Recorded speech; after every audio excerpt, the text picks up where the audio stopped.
আসসালামু আলাইকুম। সন্ধে ৭টা, বাংলাদেশ বেতার, রাজশাহী। স্থানীয় সংবাদ পড়ছি মোহাম্মদ নুরুন্নবী।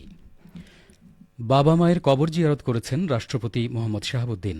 আজ দুপুরে পাবনা সদর উপজেলার আরিফপুর কেন্দ্রীয় কবরস্থানে তার বাবা মায়ের কবর জিয়ারত করেন তিনি।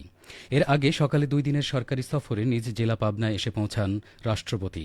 এ সময় রাজশাহী বিভাগীয় কমিশনার খন্দকার আজিম আহমেদ এবং রাজশাহী ডিআইজি মোহাম্মদ শাহজাহান তাঁকে স্বাগত জানান। পরে পাবনা সার্কিট হাউসে গার্ড অফ অনার গ্রহণ করেন তিনি। সফরসূচি অনুযায়ী এরপরে রাষ্ট্রপতি নিজ বাসভবনে অবস্থান, নিকট আত্মীয় স্বজনদের সঙ্গে সৌজন্য সাক্ষাৎ সহ সার্কিট হাউসে রাত্রি যাপন করবেন। সফরের শেষ দিন আগামীকাল রবিবার সকালে সার্কিট হাউসে গার্ড অফ অনার গ্রহণ শেষে হেলিকপ্টার যোগে ঢাকার উদ্দেশ্যে রওনা হবেন তিনি। আইন, বিচার ও সংসদ বিষয়ক এবং প্রবাসী কল্যাণ মন্ত্রণালয়ের উপদেষ্টা ড আসিফ নজরুল রাজশাহী মহিলা কারিগরি প্রশিক্ষণ কেন্দ্র পরিদর্শন করেছেন। আজ সকালে তিনি প্রশিক্ষণ কেন্দ্রের বিভিন্ন কার্যক্রম ঘুরে দেখেন এবং প্রশিক্ষণার্থীদের সঙ্গে কথা বলেন।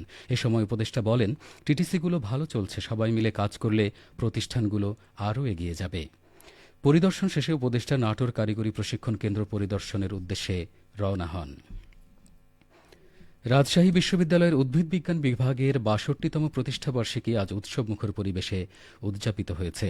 সকালে স্যার জগদীশচন্দ্র বসু বিজ্ঞান ভবনের সামনে জাতীয় সঙ্গীত পরিবেশন, পতাকা উত্তোলন ও কেক কাটা অনুষ্ঠানের মাধ্যমে কর্মসূচির সূচনা হয়।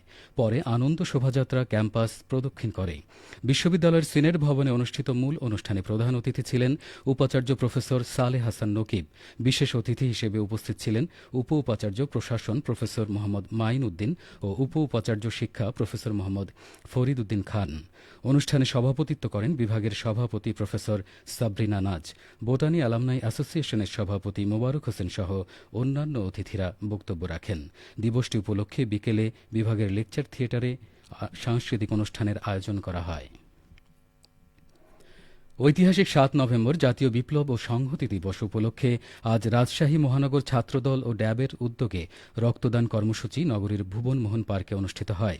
এদিকে মহানগর যুবদল ও স্বেচ্ছাসেবক দলের আয়োজনে একই স্থানে এবং একই সময়ে শিশুদের চিত্রাঙ্কন প্রতিযোগিতার আয়োজন করা হয়। অনুষ্ঠানে উপস্থিত ছিলেন রাজশাহী মহানগর বিএনপির সভাপতি মামুনুর রশিদ মামুন ও সাধারণ সম্পাদক মাহফুজুর রহমান রিটন। সন্ধ্যায় রাজশাহী মহানগর বিএনপির আয়োজনে ভুবন মোহন পার্কে আলোচনা সভা অনুষ্ঠিত হয়। দিবসটি উপলক্ষে আগামীকাল বেলা ১১টায় কৃষক দল ও তাঁতি দলের উদ্যোগে বৃক্ষরোপণ কর্মসূচি পালন করা হবে। রাজশাহীতে আদিবাসী সম্প্রদায়ের সবচেয়ে বড় এবং ঐতিহ্যবাহী ওয়ানগালা ও লবান উৎসব উদযাপিত হয়েছে।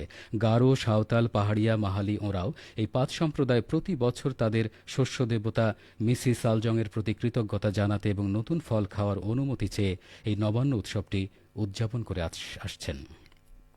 এবছরও আজ সকাল ১০টায় নগরীর বাগানপাড়ায় অবস্থিত উত্তম মেষপালক ক্যাথিড্রাল গির্জা প্রাঙ্গণে দেবতাদের পূজার মাধ্যমে উৎসবের আনুষ্ঠানিকতা শুরু হয়। ধর্মীয় আচার অনুষ্ঠান পালনের পর শুরু হয় সাংস্কৃতিক অনুষ্ঠান। উৎসবের আলোচনা পর্বে প্রধান অতিথি হিসেবে বক্তব্য রাখেন রাজশাহী ক্যাথলিক ধর্মপ্রদেশের ডিডি বিশপ জেভার্স রোজারিও। বাংলাদেশ স্কাউটস নাটোর জেলা শাখার উদ্যোগে ৫ দিনব্যাপী কাব ক্যাম্পুরি আজ থেকে শুরু হয়েছে। বেলা ১২টায় নাটোর সদর উপজেলা মিনি স্টেডিয়ামে ক্যাম্পুরি আনুষ্ঠানিকভাবে উদ্বোধন করেন জেলা প্রশাসক আসমা শাহীন। নাটোরের অতিরিক্ত জেলা প্রশাসক শিক্ষা ও আইসিটি এবং জেলা স্কাউটসের কমিশনার জান্নাত আরা ফেরদৌসের সভাপতিত্বে উদ্বোধনী অনুষ্ঠানে বক্তব্য রাখেন পুলিশ সুপার মোহাম্মদ তারিকুল ইসলাম, জেলা প্রাথমিক শিক্ষা অফিসার মোহাম্মদ আব্দুল হান্নান, নাটোর সদর উপজেলা নির্বাহী অফিসার মোহাম্মদ আরিফ আদনান এবং বাংলাদেশ স্কাউটসের আঞ্চলিক উপপরিচালক আব্দুর রশিদ। বাংলাদেশ স্কাউটস নাটোর জেলা শাখার সম্পাদক ও কাব ক্যাম্পুরির সদস্য সচিব এস.এম. গোলাম মহিউদ্দিন জানান, নাটোর জেলার ৭৫টি প্রাথমিক বিদ্যালয় থেকে কাব স্কাউট, ইউনিট লিডার, স্বেচ্ছাসেবক এবং কর্মকর্তা সহযোগে মোট ৬০০ জন ক্যাম্পুরিতে অংশগ্রহণ করেছেন। সবশেষে আবহাওয়া।